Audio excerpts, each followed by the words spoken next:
Malam pergantian tahun 2025-2026 dilaksanakan penuh sukacita oleh warga dan berkumpul dengan keluarga. Selain itu, tepat pada pukul 00.00 WITA, warga juga menyalakan kembang api sebagai bentuk syukur bisa melewati tahun 2025 dan bersiap untuk menghadapi tahun 2026.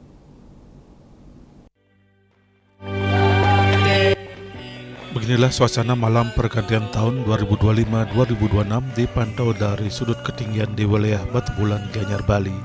Tepat pada pukul 00.00 WITA, ribuan kembang api mengudara menghiasi langit malam.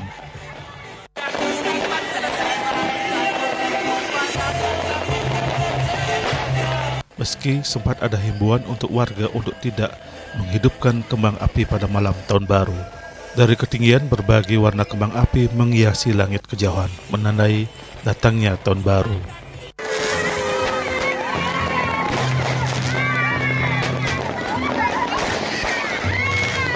Merayakan pergantian tahun, sebagian warga memanfaatkan dengan berkumpul bersama keluarga.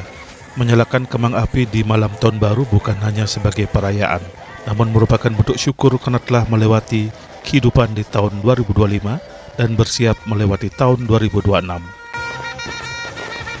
Ari Wuretmaja, Bali TV.